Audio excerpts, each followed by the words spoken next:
Hello, start करते हैं आज क्लास, ठीक है ना। तो हम लोगों ने जो पिछले लेक्चर में जो हम लोगों ने डिस्कस किया था वो ये डिस्कस किया था कि जैसे हमारे पास कोई भी नंबर है x, उसको हम लोग लिख सकते हैं greatest integer x plus fractional part of x। अब जैसे मान लो हमारे पास यही चीज़ लॉग में है, जैसे लॉग है बेस 10 है, उसको हम लोग क्या लिखेंगे greatest integer log n base 10 plus fractional part of log n base 10, है ना। ऐसा हम लोगों ने लिखा है।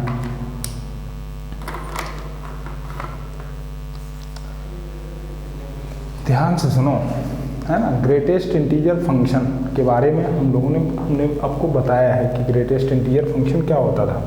मैंने ये बोला था कि अगर 0 और 1 के बीच की हर एक वैल्यू पे ग्रेटेस्ट इंटीजर क्या देता है, 0 देता है। 1 और 2 के बीच की हर एक वैल्यू पे ग्रेटेस्ट इंटीजर क्या देता है, एक सेकंड,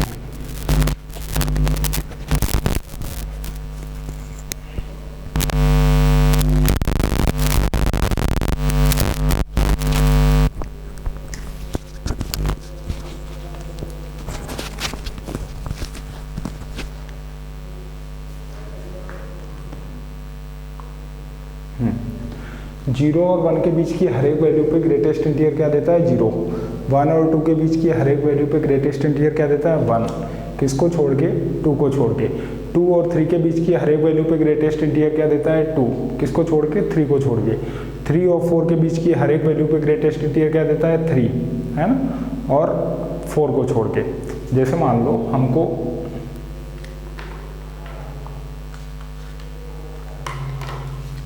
ग्रेटेस्ट इंटीजर 4.5 निकालना है, कितना आएगा, 4। ग्रेटेस्ट इंटीजर 7.4 निकालना है, क्या आएगा, 7। ग्रेटेस्ट इंटीजर 9.5 निकालना है, क्या आएगा, 9। ग्रेटेस्ट इंटीजर -0.2 निकालना है, क्या आएगा, -1, है ना। ग्रेटेस्ट इंटीजर 0.8 निकालना है, कितना आएगा, 0। तो 0 और 1 के बीच की हर एक वैल्यू पे ग्रेटेस्ट इंटीजर क्या देगा, 0 देगा। किसको छोड़ के, 1 को छोड़ के। 1 और 2 के बीच की हर एक वैल्यू पे ग्रेटेस्ट इंटीजर क्या देगा, 1 देगा, 2 को छोड़ के। 2 और 3 के बीच की हर एक वैल्यू पे ग्रेटेस्ट इंटीजर क्या देगा, 2 देगा, 3 को छोड़ के। क्योंकि जैसे ही वो 3 पे पहुंचेगा तो आंसर क्या देने लगेगा, 3 देने लगेगा, है ना। और फ्रैक्शनल में फ्रैक्शनल पार्ट ऑफ एक्स मैंने क्या बताया है, फ्रैक्शनल पार्ट ऑफ एक्स मैंने ये बताया था कि फ्रैक्शनल पार्ट ऑफ एक्स का मतलब क्या कि जो फ्रैक्शन में वैल्यू दे, और फ्रैक्शनल वैल्यू हमेशा 0 और 1 के बीच में लाई करती है ना। तो इसलिए फ्रैक्शनल पार्ट ऑफ एक्स जो है, fractional part of x always lie between 0 and 1, है ना। 0 1 के बीच की 0 और 1 के बीच में जो भी वैल्यू है उनको हम लोग क्या बोलेंगे, फ्रैक्शनल वैल्यू बोलेंगे। देखो तुमको बताते हैं,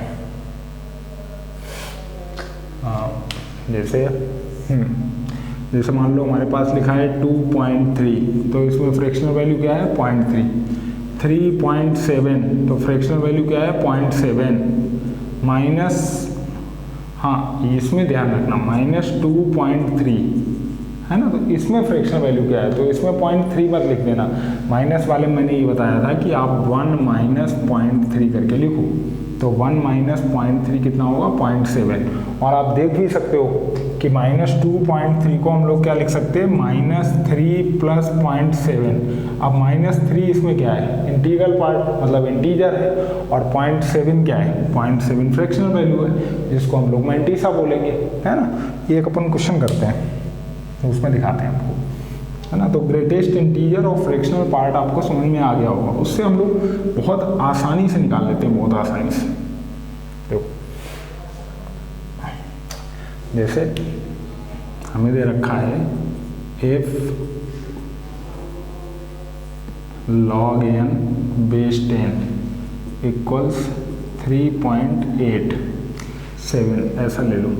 फाइंड कैरेक्टरिस्टिक एंड मैंटिसा, है ना। ये पूछा गया हमसे कि कैरेक्टरिस्टिक और मैंटिसा आप इसमें बताओ, है ना। तो देखो कैरेक्टरिस्टिक के लिए क्या करो, कैरेक्टरिस्टिक के लिए हमने इसी नंबर को कैसे लिख लिया, log n बेस 10 को हमने लिख लिया 3 + 0.87 लिख सकते। तो देखो 3 क्या है, इंटीजर है, और 0.87 क्या है, फ्रैक्शनल वैल्यू है।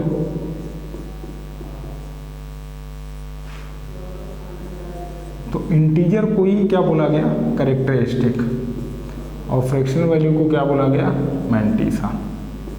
तो 3.87 में कैरेक्टरिस्टिक क्या है, 3.87 में 3 जो है वो कैरेक्टरिस्टिक है, और 0.87 जो है वो मैंटिसा है। बात समझ में आ गई है ना। और इसी को करने का क्या तरीका है, इसी को करने का ये भी तरीका है, ध्यान से देखो।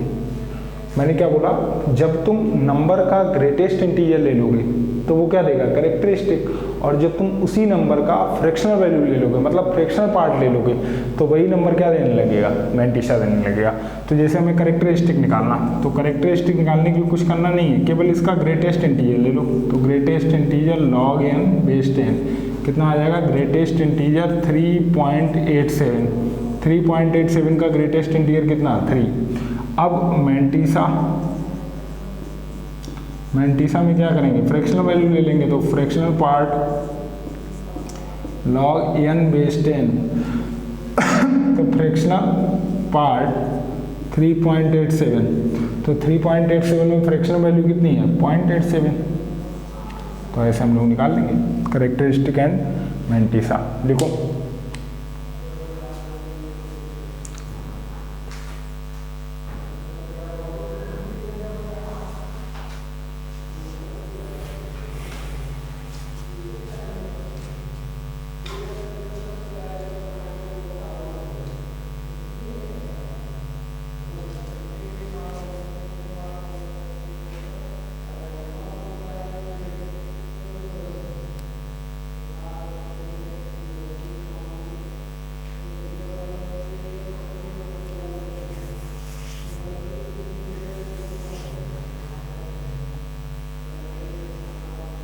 है ना, हटा देते हैं।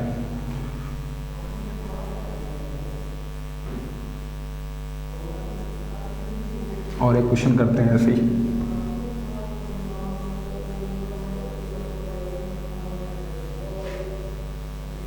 देखो अगर मान लो log n बेस 10 माइनस 1.25 है, तब हम कैरेक्टरिस्टिक मैंटिसा कैसे निकालेंगे वो भी समझो।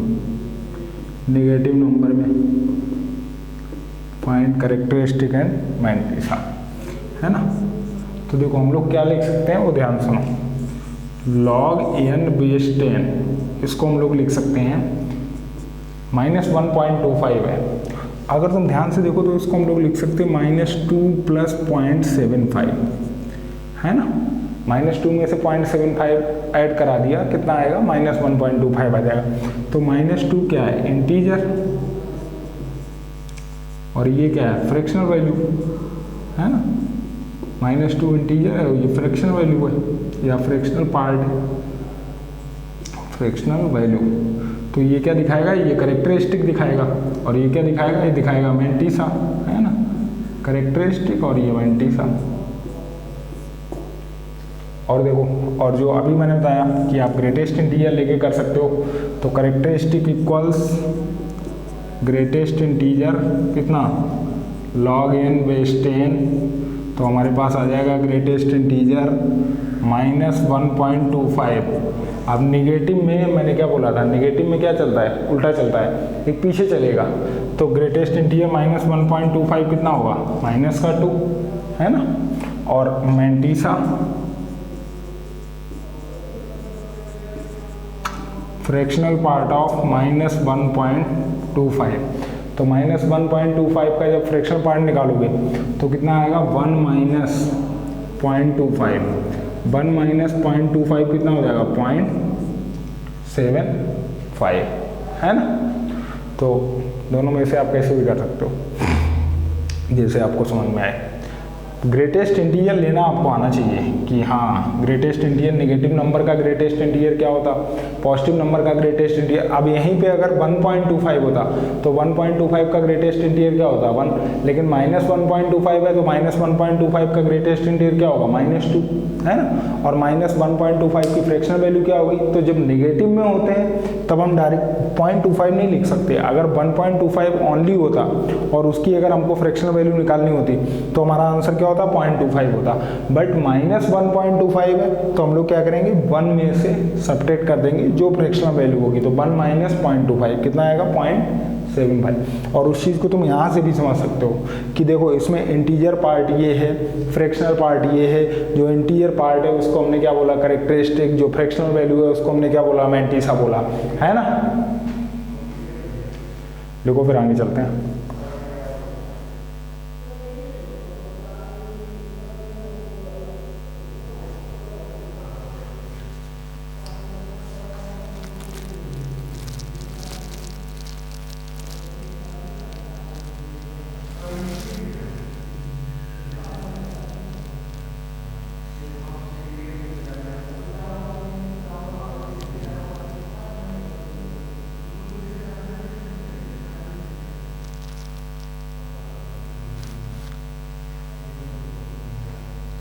अब देखो एक सम अपन लिखते हैं, इसको हटा देते हैं।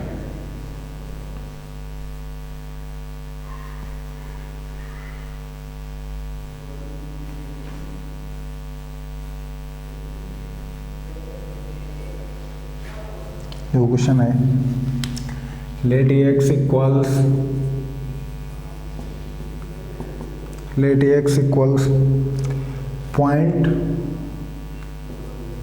0.15 की power 20, find the characteristic and mantissa, find the characteristic and mantissa.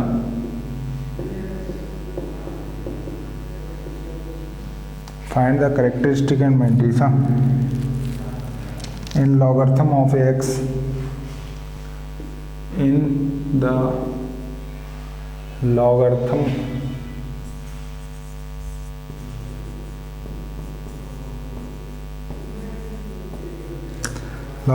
of x to the base 10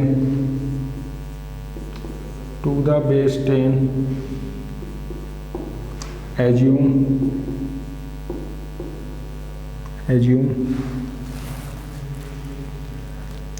log 2 base 10 0.301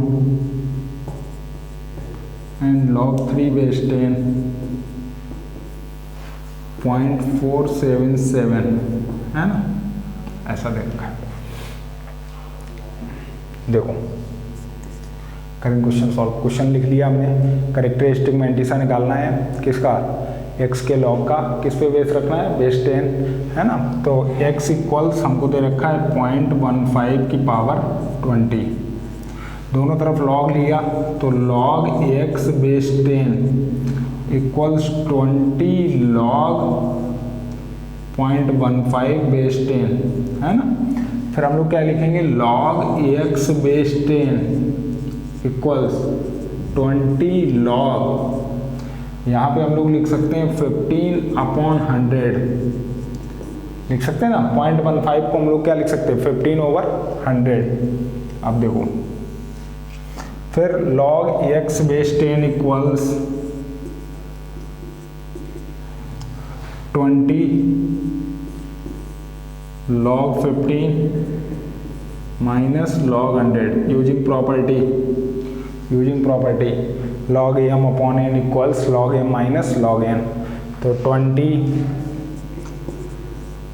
log 3 into 5 base में कितना है 10 माइनस log 10 का स्क्वायर बेस में क्या है 10, है ना। 100 को क्या लिख सकते हैं 10 की पावर 2, तो 20 और यहाँ पे log m इंटू n क्या हो जाएगा log m plus log n, log 3 base 10 plus log 5 base 10, 2 आगे आ जाएगा माइनस का 2 log 10 बेस 10, log 10 बेस 10 क्या हो जाएगा 1, तो 20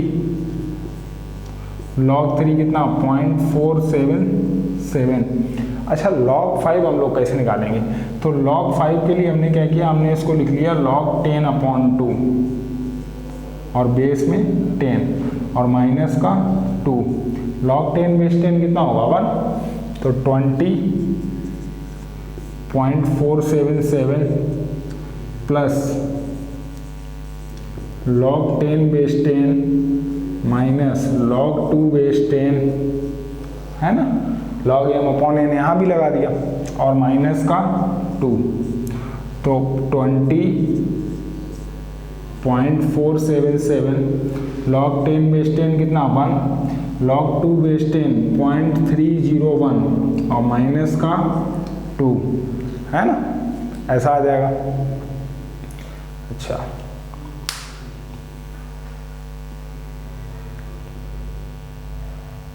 यहाँ तक समझा। देखो हमने क्या किया, x इक्वल्स क्या लिखा है 0.15 की पावर 20, दोनों तरफ log लिया तो log x base 10 equals 20 log 0.15 base 10, तो log x बेस 10 20 आगे, इसको क्या लिख सकते हैं log 15/100 using property, log 15 minus log 100 लिख सकते हैं। 15 को हमने फिर से 3 × 5 लिख लिया और 100 को क्या लिख सकते हैं 10 की पावर 2, ये 2 कहाँ आ जाएगा आगे, तो 2 log 10 बेस 10 और इसमें फिर से प्रॉपर्टी यूज की तो log 3 प्लस log 5, log 3 की वैल्यू गिवन है कितना 0.477, log 5 को हम लोग क्या लिख सकते हैं log 10/2, तो log m/n यहाँ पे लगा दिया log m minus log n कितना आएगा log 10 base 10 minus log 2 base 10 और ये तो अपना -2 है ही है ना। अब देखो log 10 बेस 10 कितना 1 और log 2 की वैल्यू 0.301, ठीक है ना, और ये -2 अपना चल रहा है। अब ध्यान सुनो, क्वेश्चन को हटाना पड़ेगा है ना, क्वेश्चन हम लोग हटा लेते हैं और ऊपर सॉल्व कर लेते हैं।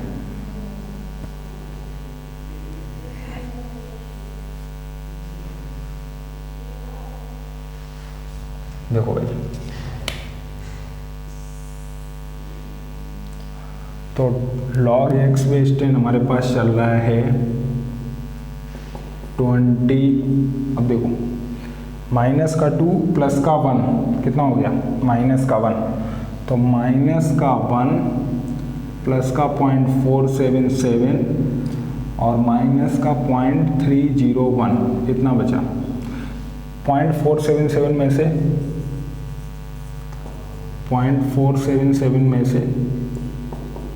0.301 सब्ट्रैक्ट करेंगे कितना बचेगा 6, फिर 7 और फिर 1, 0.176। अब 0.176 में से ये हटा देते हैं तो 20 इंटू कितना आएगा 800, मतलब 0.824 है ना, 0.824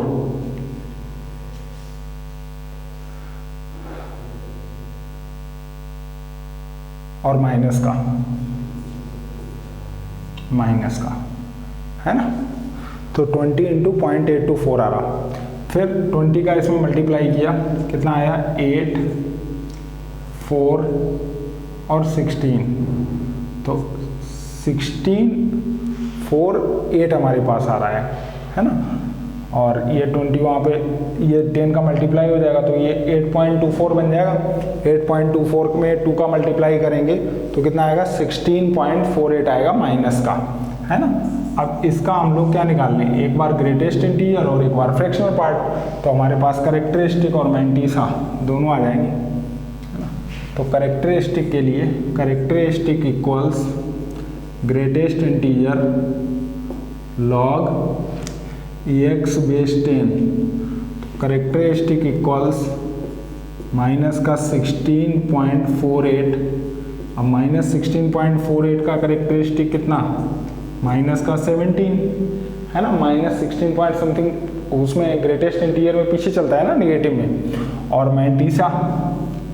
mantissa equals fractional part of minus 16.48, तो माइनस वाले में हमने क्या बताया था 1 माइनस और जो फ्रैक्शनल वैल्यू है उसको सब्ट्रैक्ट कर दो, तो कितना बचा पॉइंट का 52, 1 माइनस 0.48 इक्वल्स 0.52। तो करेक्टरिस्टिक हमारे पास आया माइनस का 17 और मेंटिसा आया पॉइंट का 52, है ना। कहीं पे हमको सॉल्व करके भी निकालना पड़ता है।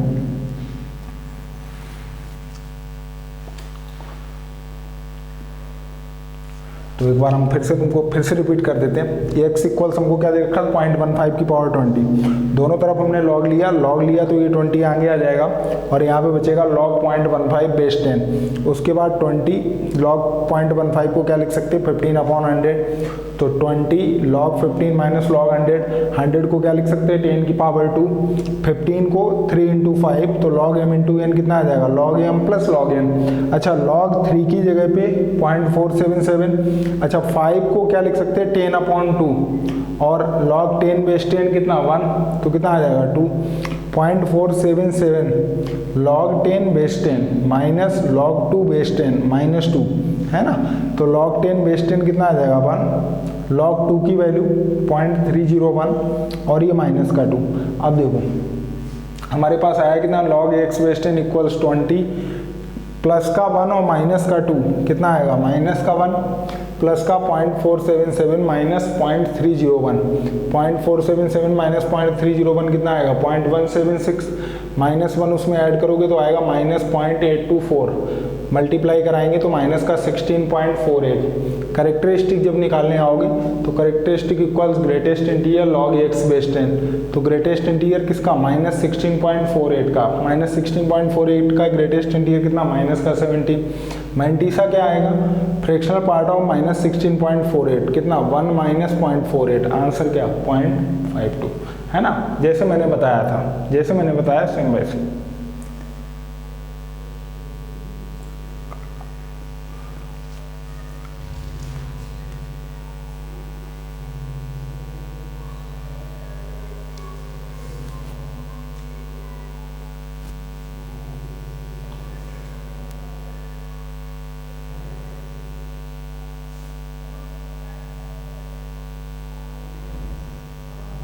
ठीक है ना, अगले प्रॉब्लम पे चलते हैं।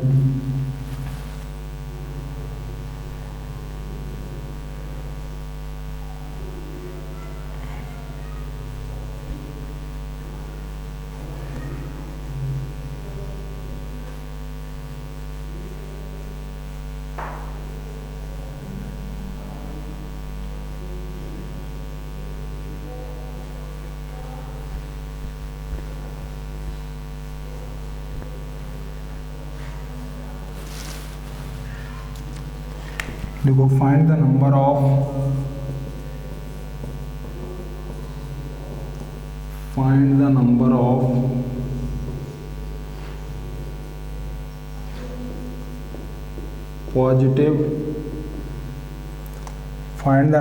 Positive integers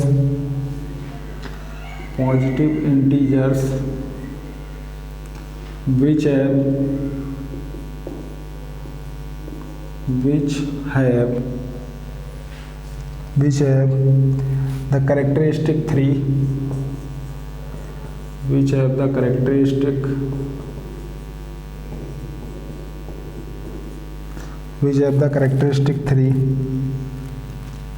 when the base of logarithm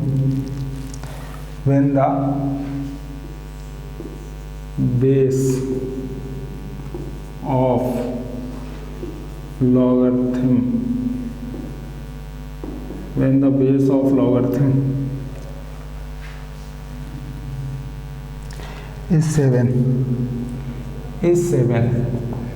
देखो हमको गिवन क्या है, हमको गिवन ये है कि find the number of positive integers which have the characteristic 3 when the base of logarithm is 7। तो उसने हमको दे क्या रखा है, जैसे ही उसने कैरेक्टरिस्टिक दी वैसे ही आपके माइंड में क्या गया कि उसने हमको ग्रेटेस्ट इंटीजर दे दिया, किसका लॉग। वैसे तो हम लोग क्या लिखते हैं log n बेस 10, है ना, और यहाँ पे क्या लिखेंगे log n बेस 7, क्योंकि बेस ऑफ लॉगरिथम हमको क्या दे रखा है 7 दे रखा है। तो greatest integer log n base 7, इसकी वैल्यू हमको दे रखी है, कैरेक्टरिस्टिक हमको क्या दे रखा है 3, है ना। अब देखो अगर हमने आपको बताया, मान लो इस बार उसने तुमसे उल्टा सोचवा दिया है, तो तुमसे उल्टा सोचवा रहा है। जैसे हमने आपको बोला था अगर x की वैल्यू 3 और 4 के बीच में पड़ रही है तो ग्रेटेस्ट इंटीजर x हमेशा क्या देगा, 3 देगा, है ना। ग्रेटेस्ट इंटीजर x क्या देगा, 3। 1 और 2 के बीच की हर एक वैल्यू पे ग्रेटेस्ट इंटीजर क्या देता है, 1। 0 और 1 के बीच की हर एक वैल्यू पे ग्रेटेस्ट इंटीजर क्या देता है, 0। -1 और 0 के बीच की हर एक वैल्यू पे ग्रेटेस्ट इंटीजर क्या देता है, -1। -1 और -2 के बीच की हर एक वैल्यू पे ग्रेटेस्ट इंटीजर क्या देता है, -2। तो सेम वैसे ही अगर आप यहाँ पे देखो 3 और 4 के बीच की हर एक वैल्यू पे ग्रेटेस्ट इंटीजर क्या देता है, 3। लेकिन अगर ग्रेटेस्ट इंटीजर 3 है तो इसका कंफर्म ये मतलब है कि x जो है हमारा वो कहाँ से कहाँ तक लाई कर रहा है, 3 से 4 लाई कर रहा है ना। अब तुम यहाँ पे दिमाग लगाओ, अगर ग्रेटेस्ट इंटीजर आप इसको x के जैसे देखो, ग्रेटेस्ट इंटीजर x जो है वो 3 के इक्वल है। अगर ग्रेटेस्ट इंटीजर x 3 के इक्वल है तो x कहाँ से कहाँ तक लाई करेगा, 3 से 4, लेकिन उसमें 4 इंक्लूड नहीं होगा। 3 और 4 के बीच की हर एक वैल्यू 3 इंक्लूड है बट 4 इंक्लूड नहीं है ना। तो log n बेस 7 कहाँ से कहाँ तक लाई कर जाएगा, 3 to 4, है ना। अब देखो log हटा, बेस इधर को जाएगा, अब दोनों साइड जाएगा ना, इनइक्वलिटी है ना भाई, दोनों साइड जाएगा। कितना आएगा, इधर से आएगा 7 की पावर 3, इधर आएगा 7 की पावर 4। जैसे अगर मान लो आपसे कोई ये बोले कि एक नंबर 4 और 9 के बीच में है तो इसमें कितने इंटीजर्स हैं, तो आप क्या बोलोगे, 4 एक है, 5 है, 6 है, 7 है और 8 है। 9 पे इक्वलिटी नहीं लगी है तो 9 नहीं है, कितने हैं, 5। और 5 कैसे निकाल सकते हैं, 9 - 4, तो x की वैल्यू क्या आ गई, मतलब इंटीजर्स हमारे कितने आ गए, 5। तो यही हमसे बोला गया, find the number of positive integers which have the characteristic 3 when the base of the logarithm is 7। तो नंबर ऑफ इंटीजर्स कितने हो जाएंगे, number of positive integers equals number of positive integers equals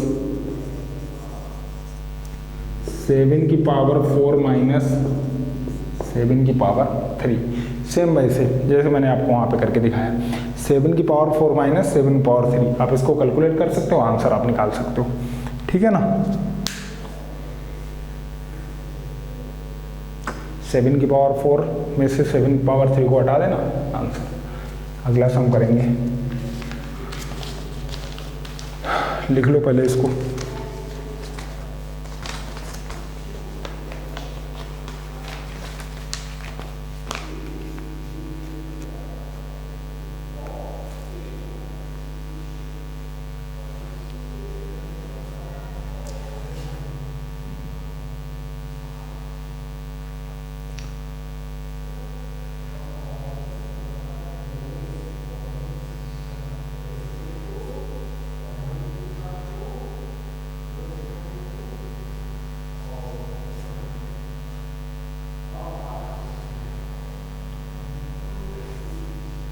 ठीक है, उसको हटा देते हैं, अगले पे चलते हैं।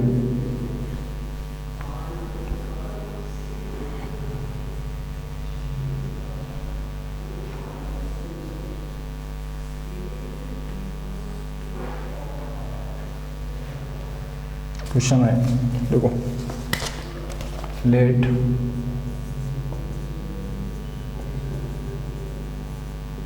log n base 3 equals alpha 1 plus beta 1 और log n base 5 equals alpha 2 plus beta 2 where alpha 1 comma alpha 2 are integers, alpha 1 comma alpha 2 are integers and beta 1 comma beta 2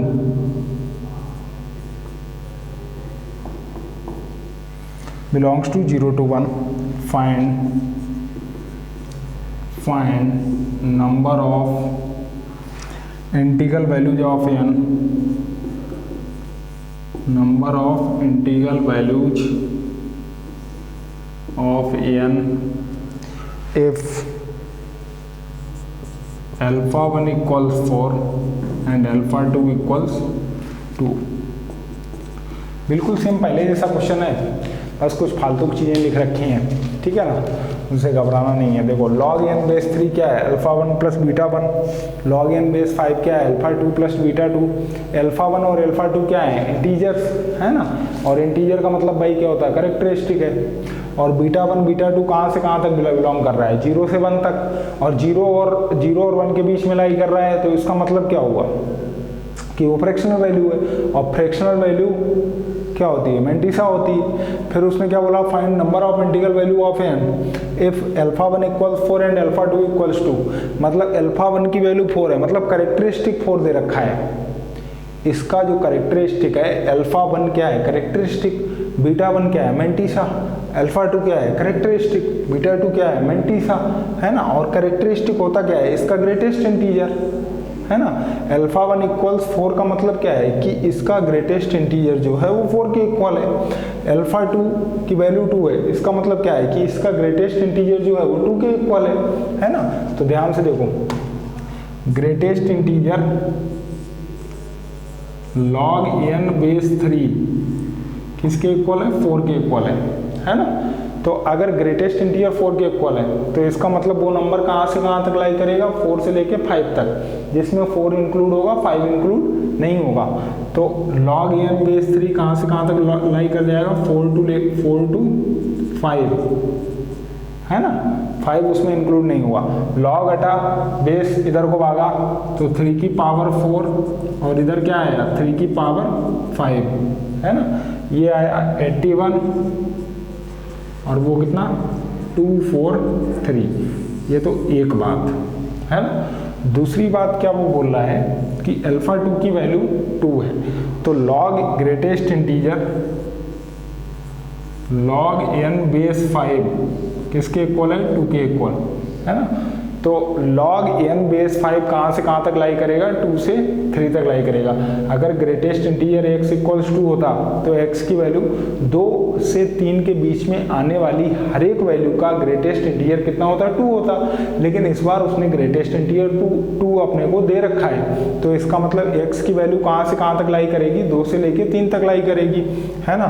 तो 2 2 3, तो 2 log n बेस 5 और इधर 3, 5 इधर चला गया तो कितना आया, 5 की पावर 2 और 5 की पावर 3, इधर 25 और इधर 125, है ना। अब ध्यान से देखो, अब हमें क्या करना है, दोनों का जो कॉमन पार्ट होगा, ठीक है ना, उससे हमें भाई उसने क्या बोला है कि find number of integral values of n if alpha 1 equals 4 and ये दोनों बातें एक साथ होनी चाहिए। जब दोनों बातें एक साथ होंगी तो हमको क्या चाहिए, कॉमन पार्ट चाहिए, है ना। सबसे पहला काम हमने क्या किया, log n base 3 equals alpha 1 plus beta 1। तो तुमको समझने वाली बात ये है कि ये इंटीग्रल पार्ट दे रखा है और ये फ्रैक्शनल पार्ट दे रखा है। सबसे पहली बात तो ये, और जब इंटीग्रल पार्ट दे रखा है इसका मतलब उसने कैरेक्टरिस्टिक दे रखा है। अगर फ्रैक्शनल पार्ट दे रखा है, अगर फ्रैक्शनल वैल्यू हमको दे रखी है तो उसने मैंटिसा दे रखा है। तो कैरेक्टरिस्टिक के लिए हम लोग क्या करते हैं, जो भी चीज़ होती है तो उसका हम लोग ग्रेटेस्ट इंटीजर ले लेते हैं। तो greatest integer log n base 3 equals कितना, 4। तो log n बेस 3 की वैल्यू कहाँ से कहाँ तक लाई करेगी, 4 से लेके 5 तक, है ना। log हटा, बेस इधर उधर, तो 3 की पावर 4 इधर 3 की पावर 5, कहाँ से कहाँ तक, 81 से लेके 243 तक। वैसे ही सेम अल्फा 2 की वैल्यू 2 है, तो log n बेस 5 का ग्रेटेस्ट इंटीजर किसके इक्वल दे रखा है, 2 के इक्वल। इसका मतलब log n बेस 5 कहाँ से कहाँ तक, 2 से लेके 3 तक। ये तो मैंने बोला कि अगर ग्रेटेस्ट इंटीजर x 2 के इक्वल है तो तुमको उल्टा सोचना है कि हमारी x की वैल्यूज कहाँ से कहाँ तक लाई करेंगी। तो 2 से 3 के बीच की हर एक वैल्यू का ग्रेटेस्ट इंटीजर क्या होता है, 2 होता है। तो अगर उसने ग्रेटेस्ट इंटीजर x की वैल्यू 2 दे रखी है तो इसका मतलब क्या हुआ कि जो ax है ना, वो कहाँ से कहाँ तक लाई कर रहा होगा, 2 से लेके 3 तक। बट उसमें 3 जो है वो इंक्लूड नहीं होगा, हमने किया भी नहीं है ना। तो log n बेस 5 कहाँ से कहाँ तक, 2 से 3 तक। तो n log हटा, बेस इधर को 5 का स्क्वायर 5 का क्यूब, इधर आया 25, इधर आया 125। देखो ये 81 से लेके 243, ये 25 से लेके 125। अब हमें क्या करना है, हमें कॉमन पार्ट निकालना है जिसपे दोनों लोग एग्री करें, है ना।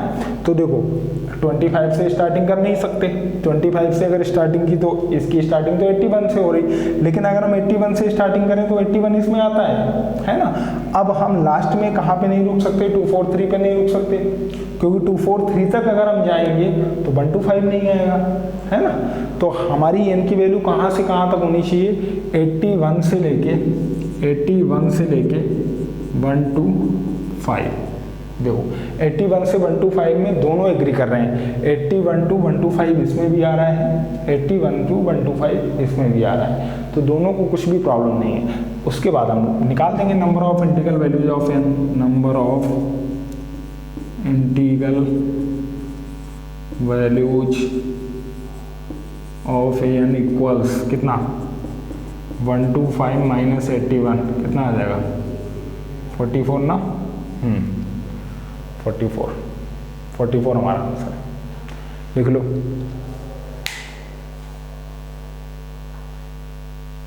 आपको समझ में आया होगा, आसान सी बात है ना। आगे बढ़ेंगे अगले क्वेश्चन पे।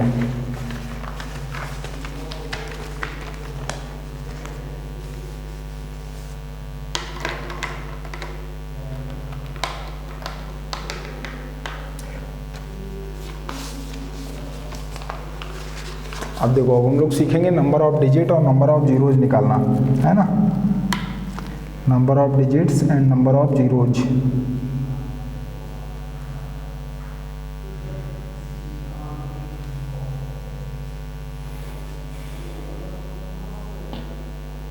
हटा देते हैं इसको,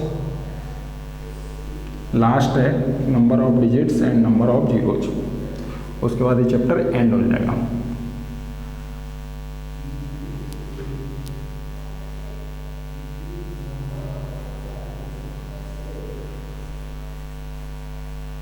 देखो जैसे हमारे पास कोई भी नंबर है ना, हेडिंग डाल देता हूँ, number of digits and number of zeros, है ना, number of zeros, number of digits and number of zeros. अच्छा अब देखो, जैसे कोई भी कुछ भी नंबर आप मान लो, जैसे 13245.786, है ना। तो नंबर ऑफ डिजिट्स कैसे काउंट होंगी, पॉइंट से पहले नंबर ऑफ डिजिट कितनी है, देखो 3 to 5। अगर हम इसको स्टैंडर्ड फॉर्म में लेके आए तो हम लोग क्या लिखेंगे, 1.3245786 इंटू 10 की पावर 4, यही तो लिख सकते हैं, ऐसे ही तो लिखेंगे ना, इंटू 10 की पावर 4।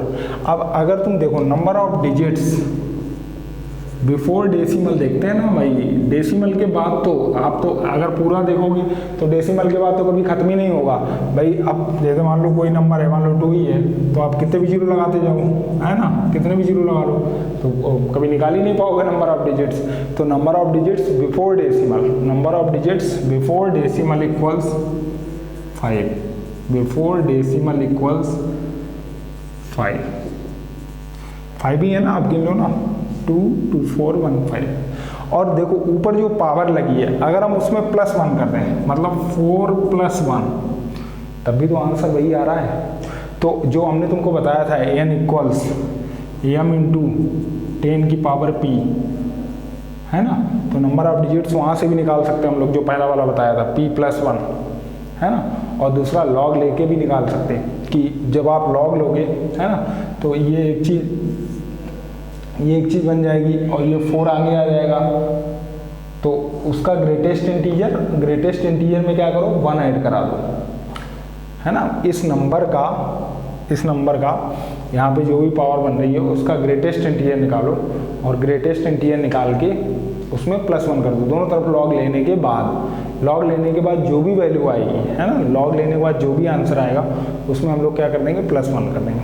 अब देखो अगर तुम और देखो, जैसे मान लो नंबर ऑफ जीरोज निकालने तो मैं तो 0.00086, तो देखो नंबर ऑफ जीरोज तब काउंट होते हैं जब पॉइंट के बाद, है ना, पॉइंट के बाद के जीरोज, लेकिन ये वाला जीरो काउंट नहीं होगा।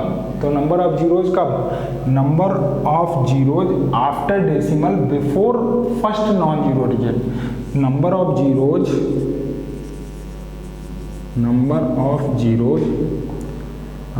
क्या बोला मैंने, number of zeros after decimal before first non zero digit. जब तक पहली नॉन जीरो डिजिट ना मिल जाए और डेसिमल के बाद जितने जीरोज हैं उनको हम काउंट कर सकते हैं। तो यहाँ पे कितने हैं, 4 हैं। और अगर हम लोग इसको स्टैंडर्ड फॉर्म में लेके आए, है ना, स्टैंडर्ड फॉर्म में, तो हम कैसे लिखेंगे 8.6023 और कहाँ पे आए 5, तो इंटू 10 की पावर -5, है ना। तो यहाँ पे भी क्या हो रहा है, यहाँ पे अगर तुम देखो तो यहाँ पे भी हमने क्या किया, यहाँ पे हमने क्या किया कि ये 10 के ऊपर जो पावर है -5, है ना, तो -5 + 1 कितना आ जाएगा -4। तो दोनों केस में हम लोग क्या कर रहे हैं, +1 कर रहे हैं। जो 10 के ऊपर पावर आ रही ना उसमें हम लोग +1 कर रहे हैं। तो -5 + 1 -4, लेकिन नंबर ऑफ जीरो, अब नंबर्स हैं वो, तो नंबर्स निगेटिव थोड़ी हो जाएंगे कि 0 -4 जीरो आ रहे हैं, -4 जीरो थोड़ी बोलोगे क्या 4 जीरो हैं, तो वो माइनस जो है वो हट जाएगा, तो वो कोई दिक्कत नहीं है ना। अब देखो तुम लोगों को क्वेश्चन करके दिखाते हैं, ये तो तुमको समझ में आया होगा, है ना, कि नंबर ऑफ डिजिट्स और नंबर ऑफ जीरोज की हम बात कैसे कर रहे हैं। नंबर ऑफ डिजिट्स, तब number of digits before decimal और number of zeros after decimal before first non zero digit, है ना। ये सब A0 की बात हो रही है। फर्स्ट नॉन जीरो डिजिट मिल गई हमको, उसके बाद कितने भी जीरो आए उससे हमको कोई लेना देना नहीं है ना। तो डेसिमल के जस्ट बाद कितने जीरो आ रहे हैं, जब तक हमको पहली नॉन जीरो डिजिट नहीं मिलती है तब तक। और नंबर ऑफ डिजिट्स ये क्या, बिफोर डेसिमल, है ना। डिजिट्स, नंबर ऑफ डिजिट्स कब निकालनी है, जब डेसिमल से पहले कितनी डिजिट आ रही है। तो डेसिमल से पहले कितनी आ रही थी 5, है ना। तो इसको आप नोट कर लो, फिर अपन क्वेश्चन पे चलते हैं किसी।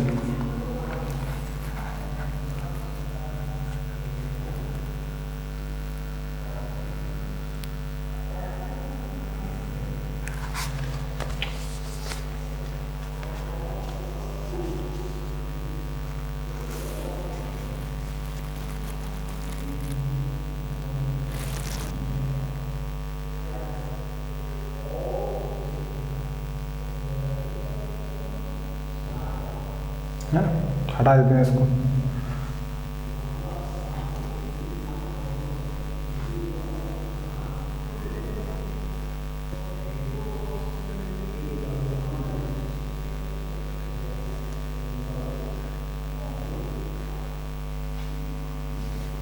देखो क्वेश्चन है, number of digits and find number of digits in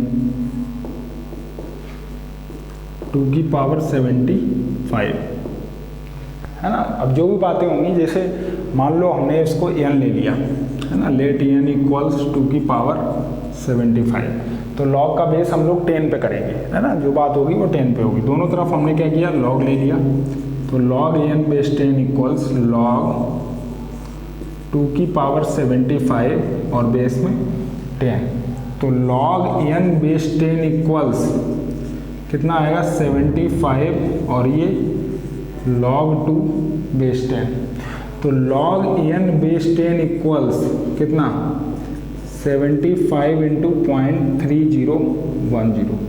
अब मल्टीप्लाई करा लो 75 × 0.301, तो ये तो आ जाएगा 75 का 1 में करेंगे तो 0.301 में ही करते हैं, तो 75 पूरा आ जाएगा, और 75 3 जा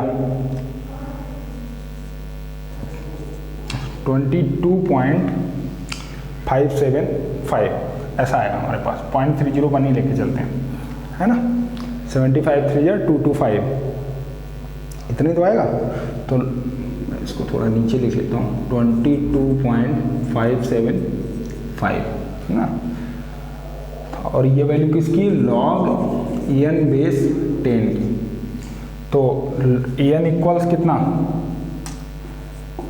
10 की पावर कितना 22.575। अगर log हट गया तो अब देखो, जैसे वहाँ पे हमने आपको पहला नंबर जो लिख के दिखाया था उसमें आया था 1.3256 इंटू 10 की पावर 4, है ना, ऐसा हम लोगों ने लिखा था। तो नंबर ऑफ डिजिट्स कितनी आ रही थी 5, और 10 के ऊपर पावर क्या थी 4, तो 4 + 1 क्या हो गया 5। अब यहाँ पे तो इंटीजर आ नहीं रहा, तो उसमें हमें क्या लेना है, इसमें हमें यही 22 लेना है, केवल इंटीजर वाला पार्ट। 22 + 1 कितना 23, और नहीं तो आप कैरेक्टरिस्टिक +1 कर दो, बात खत्म। अगर आपको नंबर ऑफ डिजिट्स निकालनी है, number of digits equals characteristic +1, और इसका कैरेक्टरिस्टिक क्या होगा, इसका ग्रेटेस्ट इंटीजर। तो greatest integer log n base 10 + 1, तो ग्रेटेस्ट इंटीजर 22.575 + 1, और इसका जब ग्रेटेस्ट इंटीजर कितना आ जाएगा 22 + 1, आंसर इज 23। और वहाँ से भी हम लोग निकाल सकते हैं 22 + 1 20 नंबर ऑफ डिजिट्स।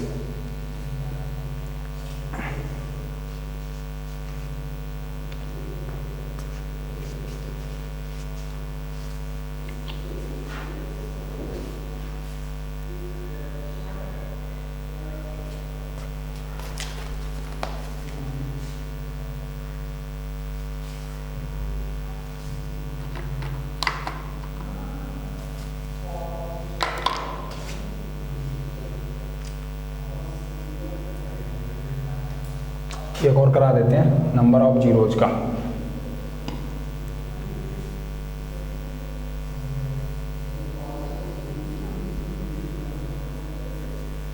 कुछ भी ले लो अपने मन से। नंबर ऑफ जीरोज इन 2 की पावर -50 ले लेते हैं, है ना। नंबर ऑफ जीरो निकालते हैं इसमें। हमने क्या किया भाई, n equals let n equals 2 की पावर -50, है ना।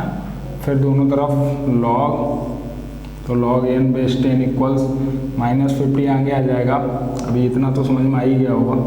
log 2 बेस 10, तो log n बेस 10 इक्वल्स कितना आएगा -50 इंटू 0.3010, तो log n बेस 10 इक्वल्स क्या -5 इंटू 3.010, तो log n बेस 10 इक्वल्स कितना आएगा -15.05